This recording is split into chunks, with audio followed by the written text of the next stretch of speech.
Previous year question paper discuss ചെയ്യുന്നതിനുള്ള പ്രധാനപ്പെട്ട കാരണം ഏതൊക്കെ ഏരിയയിൽ നിന്നാണ് ഏതൊക്കെ ടൈപ്പ് ക്വസ്റ്റ്യൻസ് ആണ് നമുക്ക് ചോദിക്കുന്നത് എന്ന് കൃത്യമായിട്ടുള്ളൊരു അറിവ് ലഭിക്കുന്നതിന് വേണ്ടിയിട്ടാണ് നമ്മൾ പ്രീവിയസ് ഇയർ ക്വസ്റ്റ്യൻ പേപ്പറുകളൊക്കെ സോൾവ് ചെയ്യുന്നത്. അപ്പോൾ ഈ ഒരു 2 വർഷത്തെ ഇംഗ്ലീഷിൽ നമുക്ക് അവൈലബിൾ ആയിട്ടുള്ള 2 വർഷത്തെ ക്വസ്റ്റ്യൻ പേപ്പർ നോക്കുന്ന സമയത്ത് നിങ്ങൾക്ക് റിപ്പീറ്റഡ് ആയിട്ടുള്ള ക്വസ്റ്റ്യൻസ് കാണാം. ദെൻ സ്ഥിരമായിട്ട് ചോദിക്കുന്ന ചില ക്വസ്റ്റ്യൻസുകളുണ്ട്, നോട്ട് ചെയ്ത് വെക്കാം. അപ്പോൾ നമുക്ക് തുടങ്ങാം. ഞാൻ കഴിഞ്ഞ ക്വസ്റ്റ്യൻ പേപ്പറിൽ പ്രത്യേകിച്ചും കൂൾ ഓഫ് ടൈം ഇംഗ്ലീഷിൽ നന്നായിട്ട് ഉപയോഗപ്പെടുത്തണം. ഓക്കെ, ഇംഗ്ലീഷിൽ ഏതാണ് ആദ്യം എഴുതേണ്ടത് എന്നുള്ളതൊക്കെ മാർക്ക് ചെയ്യുന്നതിനൊക്കെ ഏറ്റവും പറ്റിയ ഒരു 15 മിനിറ്റാണ് കൂൾ ഓഫ് ടൈം. ആ കൂൾ ഓഫ് ടൈം നിങ്ങൾ എന്ത് ചെയ്യണം, പരമാവധി ഉപയോഗപ്പെടുത്തണം എന്നുള്ളതാണ്. ദെൻ ഇംഗ്ലീഷിൽ ഫസ്റ്റ് ആസ് യൂഷ്വൽ ഒരു പാരഗ്രാഫ് തന്നിട്ട് അതിൽ നിന്നുള്ള ഒരു 4 ക്വസ്റ്റ്യൻ. ദെൻ സെക്കൻഡ് ഒരു പോയം തന്നിട്ട് അതിൻ്റെ ഒരു 4 ക്വസ്റ്റ്യൻസ്. ദെൻ ഇങ്ങനെയാണ് വരുന്നത് പാറ്റേൺ. ക്വസ്റ്റ്യൻ പാറ്റേൺ 2025 പോലെ തന്നെയാണ്, 2024 പോലെയാണ് 2025 എന്നുള്ളത്.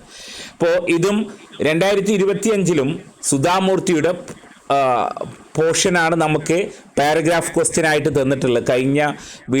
കഴിഞ്ഞ നമ്മുടെ ക്ലാസ്സുകളിൽ നമ്മൾ ഡിസ്കസ് ചെയ്തതായിരുന്നു. ദെൻ നിങ്ങൾക്ക് ഇത്തരത്തിലുള്ള ഈ ഒരു പാസേജ് കിട്ടുന്ന സമയത്ത് നിങ്ങളുടെ കൂൾ ഓഫ് ടൈമിൽ തന്നെ നിങ്ങൾക്ക് അത് ഉപയോഗപ്പെടുത്താൻ പറ്റും. അതാണ് നമുക്ക് ഈ ത്രിവേണി എന്നുള്ളതും അതുപോലെ തന്നെ കന്നഡ മാഗസീൻ എന്നൊക്കെ കണ്ടാൽ തന്നെ നിങ്ങൾക്കറിയാൻ പറ്റും ഇത് സുധാമൂർത്തിയുമായിട്ട് ബന്ധപ്പെട്ടിട്ടുള്ള പാസേജാണ്. അതറിഞ്ഞാൽ തന്നെ നമുക്ക് 2 ക്വസ്റ്റ്യൻസിന് ആൻസർ ചെയ്യാൻ പറ്റുമെന്നുള്ളത്. 4ാമത്തെ ക്വസ്റ്റ്യനും ദെൻ 1ാമത്തെ ക്വസ്റ്റ്യനും ഈസിലി നമുക്ക് ആൻസർ ചെയ്യാൻ പറ്റും. ഓക്കെ, ഈ പാസേജ് ഏതിൽ നിന്നാണ് എടുത്തിട്ടുള്ളത്? എക്സെൻട്രിക് ഗസ്റ്റ് അല്ല, മദേഴ്സ് ഡേ അല്ല, how I taught my grandmother to read എന്നുള്ള ഇതിൽ നിന്നാണ് എഴുതിയിട്ട്. ദെൻ 4ാമത്തെ ക്വസ്റ്റ്യനോ which is the language referred here? തമിഴല്ല, മലയാളമല്ല, കന്നഡം. ഓക്കെ, ഈ പാസേജ് അറിഞ്ഞാൽ തന്നെ 2 മാർക്ക് നിങ്ങൾക്ക് ലഭിക്കുമെന്നുള്ളതാണ്. ദെൻ നമുക്ക് 2ാമത്തെ ക്വസ്റ്റ്യൻ ഒന്ന് നോക്കാം. Which word, okay, which word in the passage mean hold in high regard എന്നുള്ളത്. ഓക്കെ, കണ്ടിന്യൂ കൺവിൻസിങ് അല്ല. കൺവിൻസിങ് എന്ന് പറഞ്ഞാൽ നമ്മളെ എന്ത് ചെയ്യാം, ആൾക്കാർ നമ്മളെ പറഞ്ഞുകാണ്ട് നമ്മളെ കൺവിൻസ് ചെയ്യുക എന്ന് പറയുമല്ലോ. കണ്ടിന്യൂ തുടരുക. ഇവിടെ ഹോൾഡ് ഇൻ ഐ റിഗാർഡ് എന്ന് പറഞ്ഞാൽ നമ്മൾ ഒരു അപ്രീഷിയേറ്റ് എന്നുള്ള മീനിങ് ആണ് വരുന്നത്. ഓക്കെ, അപ്പോൾ which word of the passage മീനും ഓൾഡ് ഇൻ ഐ റിഗാർഡ് എന്ന് വരുന്നത് അപ്രീഷിയേറ്റ് ആണ് ആൻസർ. അപ്രീഷിയേറ്റ് ആണ് ആൻസർ. ദെൻ 3ാമത്തെ questions, then what was the speciality of Triveni writing? Okay, Triveni റൈറ്റിങ്സിൽ എന്താണ് സ്പെഷ്യാലിറ്റി? അത് നിങ്ങളുടെ ഓക്കെ ഇവിടെ എഴുതിയിട്ടുണ്ട് അല്ലേ. ത്രിവേണിയുടെ റൈറ്റിങ്ങിൽ ത്രിവേണി ഒരു എഴുത്തുകാരിയാണ്. അവളുടെ her style was easy to read. ഇത് എഴുതി വെച്ചാൽ മതി, കൺവിൻസ്. ദെൻ വേണമെങ്കിൽ her stories usually deal with complex psychological problem life's the ordinary people were always interesting. ഇത്ര എഴുതിയാൽ തന്നെ നിങ്ങൾക്ക് ആ ഒരു 2 മാർക്കിനുള്ള ചോദ്യമാണ്. അപ്പോൾ 2 ഇതുണ്ട്. ഓക്കെ, അപ്പോൾ എന്താണ് she was a wonderful writer, അവിടെ തൊട്ട് നിങ്ങൾക്ക് എഴുതാം, സിമ്പിളായിട്ട് എഴുതാം. ചോദ്യം, what was the speciality of Triveni's writing? ത്രിവേണിയുടെ റൈറ്റിങ്സിലെ അവളുടെ റൈറ്റിങ്സിൻ്റെ ആ സ്പെഷ്യാലിറ്റി എന്താണ്? എങ്ങനെ എഴുതേണ്ടത്? Her writing style was easily to read and highly convincing. Furthermore her story was uniquely interesting because of deal with complex psychological problem lifes of ordinary people. ഇത് easily നമുക്ക് എടുക്കാൻ പറ്റുന്നത് എവിടെ നിന്നാണ്? നമ്മുടെ ആ പാസേജിൽ നിന്ന് തന്നെയുണ്ട്. അപ്പം അത്രക്കും സിമ്പിളായിട്ടുള്ള പാസേജുകളാണ് നിങ്ങൾക്ക് തരാനുള്ളത്. അതിൽ നിന്നുള്ള ക്വസ്റ്റ്യൻസാണ്. ദെൻ ചോദ്യത്തിൻ്റെ മാർക്ക് ശ്രദ്ധിക്കണം. 2 മാർക്കിനാണ് ഈ ചോദ്യം തന്നിട്ടുള്ളത്. ഇപ്പോൾ 2 മാർക്കിന് ചോദ്യം തരുന്ന സമയത്ത് 1-2 സെൻറ്റൻസ് എഴുതാൻ നോക്കണം അല്ലേ. Her style was easy to read and convincing എന്ന് പറഞ്ഞാൽ 1 മാർക്ക് കിട്ടുള്ളൂ. ദെൻ 1 മാർക്കും കൂടി കിട്ടാൻ ഹെർ സ്റ്റോറീസ് യൂഷ്വലി ഡീൽ വിത്ത് അല്ലെങ്കിൽ ത്രിവേണി ഹെർ എങ്ങനെ എഴുതിയാലും ഉത്തരം ഈ രണ്ട് സെൻറ്റൻസ് എഴുതിയാൽ തന്നെ നിങ്ങൾക്ക് 2 മാർക്ക് ഉറപ്പിക്കാം. ഓക്കെ, ദെൻ ഇതായിരുന്നു നമ്മുടെ ആദ്യത്തെ 4 ചോദ്യങ്ങൾ. ദെൻ വിച്ച് ലാംഗ്വേജ്, അത് നമ്മൾ പറഞ്ഞു കന്നഡ. ഓർത്ത് വെക്കുക, ഇതായിരുന്നു കഴിഞ്ഞ 2 വർഷങ്ങളായിട്ട് സുധാമൂർത്തി. ഇനി ഈ വർഷം സുധാമൂർത്തി വരുമോ എന്ന് ഉറപ്പൊന്നുമില്ല, എങ്കിലും സുധാമൂർത്തി നോക്കിയിട്ട് പോവുക. ദെൻ എല്ലാ കഥകളും, പ്രത്യേകിച്ച് സച്ചിൻ്റെ ഫെയർവെൽ സ്പീച്ച്, ട്രൂ ഹൈറ്റ്, ഇത്തരത്തിലുള്ള ഇതൊക്കെ നിങ്ങൾ എന്ത് ചെയ്യണം, 1-2 തവണ എന്ത് ചെയ്യണം, വായിച്ചു നോക്കണം എന്നുള്ളതാണ്. ഓക്കെ. ദെൻ നമുക്ക് വന്നിട്ടുള്ള പോയം ബേസ് ചെയ്തിട്ടുള്ള ക്വസ്റ്റ്യൻ വന്നിട്ടുള്ളത് നിങ്ങൾക്കറിയാം. ഈ 4 ലൈൻ വായിച്ചാൽ തന്നെ ഏതാണെന്ന്. Last scene of all that and strange eventful history in second childishness more oblivion sans teeth sans eyes സാൻഡേഴ്സ് സാൻ എവരിത്തിങ്. ഈ വാക്കിൽ നിന്ന് തന്നെ മനസ്സിലാവാം ഇത് ഏതിലാണ്. 7 ഏജസ് ഓഫ് ദ മാൻ എന്നുള്ള 7 സ്റ്റേജസ് ഓഫ് മാൻസ് എന്നുള്ള ഷേക്സ്പിയറിൻ്റെ ഒരു ഇതിലെ the 7 ages of a man എന്നുള്ള കവിത ഫസ്റ്റത്തെ ചോദ്യം അതാണ്. ഈ ലൈൻസ് ഏത് പോയത്തിൽ നിന്ന് എടുത്തതാ? 7 ഏജസ് ഓഫ് മാൻ. ദെൻ ഇത് ഏത് നാടകത്തിൻ്റെ ഭാഗമായിട്ടുള്ളതാണ്? As you like it. ഇത് പോയം നമ്മൾ പഠിപ്പിച്ചാണ്, വൃത്തിയായിട്ട് പഠിപ്പിച്ചിട്ടുണ്ട്.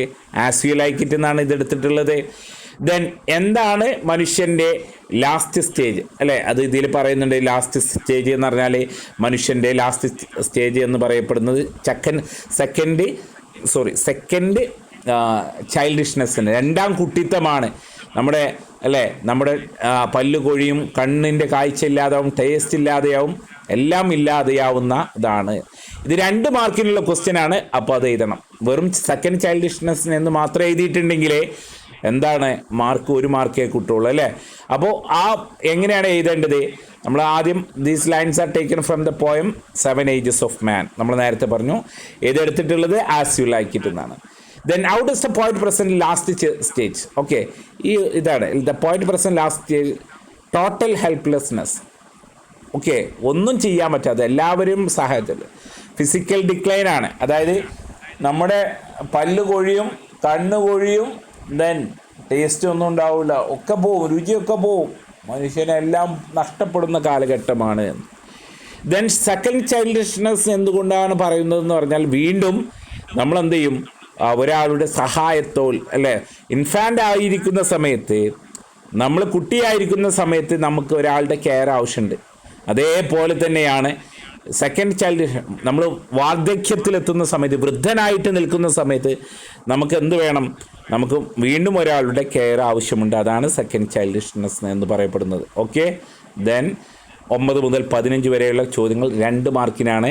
ഏതെങ്കിലും 5 എണ്ണം എഴുതിയാൽ മതി. ഓക്കെ. 9 മുതൽ 15 വരെയുള്ള ക്വസ്റ്റ്യൻസ് 9, 10, 11, 12 7ഓളം ക്വസ്റ്റ്യൻ ഉണ്ട്. 7 ക്വസ്റ്റ്യൻ 15 ക്വസ്റ്റ്യനിൽ നിന്ന് നിങ്ങളോട് എഴുതാൻ പറഞ്ഞിട്ടുള്ളത് ഏകദേശം 5 ക്വസ്റ്റ്യൻ മാത്രമാണ്. അതിലിഷ്ടമുള്ള ഇതാ നിങ്ങൾ കഴിഞ്ഞ നമ്മുടെ ക്വസ്റ്റ്യൻ പേപ്പറിൽ ചോദിച്ച അതേപോലെ തന്നെ as soon as so that. കഴിഞ്ഞ ക്വസ്റ്റ്യനിൽ സ്ലോഗൻ എഴുതാൻ പറഞ്ഞിരുന്നു. അതായത് 2025 സ്ലോഗൻ എഴുതാൻ പറഞ്ഞിരുന്നു, സച്ചിൻ്റെ പാഠവുമായിട്ട് ബേസ് ചെയ്തിട്ടുള്ളത്. ദെൻ എന്താണ് എപ്പിറ്റാപ്പ് എന്താണ് എന്നുള്ളത് കഴിഞ്ഞ 2025 ചോദിച്ചിട്ടുണ്ട്, 2024. ഇതാണ് ഈ എപ്പിറ്റാപ്പൊക്കെ സ്ഥിരമായിട്ട് ചോദിക്കുന്ന ചോദ്യം. തുല്യതയിൽ സ്ഥിരമായിട്ട് ചോദിക്കുന്നതാണ് വാട്ട് ഈസ് എപ്പിറ്റാപ്പ് എന്നുള്ളത്. അതൊക്കെ പഠിച്ചു പോകണേ, അതൊക്കെ ചോദ്യം ഉണ്ടാവും. അപ്പോൾ ഇതൊക്കെ റിപ്പീറ്റഡ് ആയിട്ട് വരുന്ന ചോദ്യങ്ങളാണ്. അപ്പോൾ ഒന്ന് സ്ലോഗന്, then as soon as and so that, അതിന് ചോദ്യം മാറിക്കണം, പക്ഷേ അതേ പ്രയോഗം തന്നെയാണ് വന്നിട്ടുള്ളത്. Okay. Then all the world figure of speech. Okay, അതും കഴിഞ്ഞ വർഷം 2025 ചോദിച്ചിട്ടുണ്ട്. 24ത്തെ ക്വസ്റ്റ്യൻ പേപ്പറിലും ഇതുണ്ട്. എന്താണ് ഓൾ ദ വേൾഡ് സ്റ്റേജ് എന്നുള്ളത്? എന്താണ് അത്? മെറ്റഫറാണ്. മൈ ലവ് ഈസ് ലൈക്ക്, നമ്മൾ ലൈക്ക് കഴിഞ്ഞതിൽ പറഞ്ഞു. എന്താണ് ലൈക്ക്? ആസ്. അത് എന്താണ്? സിമിലിയാണ്. ഇത് കഴിഞ്ഞ നമ്മൾ ഇതിൽ പറഞ്ഞിട്ടുള്ള അതേ ചോദ്യങ്ങൾ തന്നെയാണ് അധികം വന്നിട്ടുള്ളത്. നിങ്ങൾക്ക് 2 പ്രീവിയസ് ഇയർ ക്വസ്റ്റ്യൻ പേപ്പർ നോക്കുന്ന സമയത്ത് നിങ്ങൾക്ക് അതിൻ്റെ ആ ഒരു സെയിം സിമിലാരിറ്റീസ് നമുക്ക് കാണാൻ പറ്റും. അപ്പോൾ ആദ്യം നമുക്ക് നോക്കാം 9ാമത്തെ ചോദ്യം, സെക്കൻഡ് പാർട്ടിലെ, അതായത് ക്വസ്റ്റ്യൻ 9ാമത്തെ ചോദ്യം വെൻ സച്ചിൻ ബാറ്റിംഗ്. ഇതേ ചോദ്യമായിരുന്നു നമ്മോട് ചോദിച്ചിട്ടുണ്ടായിരുന്നു. ഓക്കെ, അതായത് 2025 ഇതേ ചോദ്യം ചോദിച്ചു എന്നാണ്. 2024 ക്വസ്റ്റ്യൻ പേപ്പറാണ്, 2025 ഇതേ ക്വസ്റ്റ്യൻ ചോദിച്ചു. When Sachin is batting even God is watching. Okay, ഇത് ചോദിച്ചതായിരുന്നു. നമ്മൾ അതിന് ആൻസർ ചെയ്ത് അല്ലേ. 1ാമത്തെ സ്ലോഗൻ, അതായത് write to slogan favour of Sachin to express admiration of his excellence. ഇതേ ചോദ്യമാണ്. 1ാമത് ഞാൻ എഴുതിയിട്ടുള്ളത് cricket is my religion, Sachin is my God. അല്ലേ, ക്രിക്കറ്റ് എൻ്റെ മതമാണ്, and Sachin is my God, എൻ്റെ ദൈവമാണ്. Then master blaster king of the track nobody does it like Sachin Tendulkar. സച്ചിനെ പോലും വേറൊരാളില്ല എന്നുള്ളൊരു സ്ലോഗൻ അല്ലേ. അതുകൊണ്ടാണ് മാസ്റ്റർ ബ്ലാസ്റ്റർ എന്ന് അദ്ദേഹത്തെ വിളിക്കുന്നുണ്ട് എന്ന്. ദെൻ ഫില്ലിംഗ് ദ ബ്ലാങ്ക്സ് ആണ്. ഇവിടെ ഫില്ലിംഗ് ദ ബ്ലാങ്ക്സ് നോക്കുക. I will go by car, ഞാൻ കാറിൽ പോകും അല്ലേ. അപ്പോൾ ആസ് സൂൺ ആസ് ഉണ്ട്, സോ ദാറ്റ് എന്ന് പറഞ്ഞാൽ അതുകൊണ്ട് എന്നുള്ള അർത്ഥമാണ്. Then I will call you dash I arrive അല്ലേ. അപ്പോൾ ആസ് സൂൺ ആസ് എന്ന് പറഞ്ഞാൽ ഉടനടി എന്നർത്ഥം. ആസ് സൂൺ ആസ് എന്ന് പറഞ്ഞാൽ ഉടനടി. സോ ദാറ്റ് അതുകൊണ്ട് അല്ലേ, അതുകൊണ്ട് എന്നുള്ള അർത്ഥത്തിൽ. അപ്പോൾ ഇവിടെ ആപ്റ്റ് ആയിട്ടുള്ളത് I will go by car so that I can take more luggage. ഞാൻ കാറിലാണ് പോകുന്നത് കാരണം അതുകൊണ്ട്, I will go by car, ഞാൻ കാറിലാണ് പോകുന്നത് അതുകൊണ്ട്, so that I can take more luggage, അതുകൊണ്ട് എനിക്ക് കൂടുതൽ ലഗേജ് എടുക്കാം, സോ ദാറ്റ് അതുകൊണ്ട്. Then I will call you, ഞാൻ നിന്നെ വിളിക്കാം ആസ് സൂൺ ആസ് അല്ലേ, ഉടനടി. ആസ് സൂൺ ആസ് എന്ന് പറഞ്ഞാൽ ഉടനടി അല്ലേ, ഉടനടി ഞാൻ എത്തിച്ചേർന്നാൽ ഉടനടി ഞാൻ നിന്നെ വിളിക്കാം. ഐ അറൈവ് എന്ന് പറഞ്ഞ് ഞാൻ എത്തിച്ചേർന്ന. ഓക്കെ, ഇതാണ് നമ്മുടെ രണ്ട് ഫിൽ ഇൻ ദ ബ്ലാക്ക്. 2025 ഇതേ ചോദ്യം ആയിരുന്നു, പക്ഷേ പാറ്റേൺ ഒന്ന് മാറ്റി. ഇതേ ആസ് സൂൺ ആസും സോ ദാറ്റ് ആയിരുന്നു. ഓക്കെ, അപ്പോൾ I will go by car so that I can take more luggage, I will call you as soon as I arrive, ഇതാണ് answer. Then mother's day talk about. ഇതിന് ചോദ്യം repeated ചോദ്യമാണ്. എന്താണ് mothers day പറയുന്നത്? ഇതേ ചോദ്യം 2025 ഉണ്ട് അല്ലേ. അത് ദ പ്ലേ. അപ്പോൾ നമ്മൾ എഴുതേണ്ടത് 2 മാർക്കിനാണ്. ഒരു 2-3 സെൻറ്റൻസ് എഴുതണം. The play Mother's Day JB Priestley talk about the low status unfair treatment of housewife or mother within her own family. എന്താണ് ഇത്? അങ്ങനെ തന്നെ നമ്മൾ എഴുതി തന്നിട്ടുണ്ടായിരുന്നു. അതായത് ലോ സ്റ്റാറ്റസ്, ഒരു വൈഫിന്, ഹൗസ് വൈഫിനും അല്ലെങ്കിൽ ഒരു വീട്ടിലെ അമ്മക്ക്, വീട്ടമ്മക്കും ലൈഫിൽ അവളുടെ ജീവിതത്തിൽ അവൾ അനുഭവിക്കുന്ന ലോ സ്റ്റാറ്റസ്, അവളുടെ ഫാമിലിയിൽ തന്നെ അവളുടെ മക്കളാലും അല്ലെങ്കിൽ അവളുടെ ഹസ്ബൻഡിനാലും അവൾക്ക് യാതൊരു കൺസിഡറേഷനും കൊടുക്കുന്നില്ല എന്നുള്ളതാണ്. അപ്പോൾ ഇവിടെ ശ്രദ്ധിക്കേണ്ടത് അത് മദേഴ്സ് ഡേ എഴുതിയിട്ടുള്ളത് ആരാ എന്നുള്ളത് ഓർത്തു വെക്കുക. It highlights how her hard work is taken granted by her husband and children and underscore the need of giving mother respect, gratitude, appreciation they rightfully deserve. ഒരു സ്ത്രീക്ക് അവർക്ക് റെസ്പെക്റ്റും അവളോട് നന്ദിയും കടപ്പാടൊക്കെ ഉണ്ടാവണം, അവൾ ചെയ്യുന്ന കഷ്ടപ്പാടിനെ എന്നുള്ളതാണ് ഈ ഷോയിൽ പറയപ്പെടുന്നത്, ഈ ഒരു പ്ലേയിൽ പറയപ്പെടുന്നത്.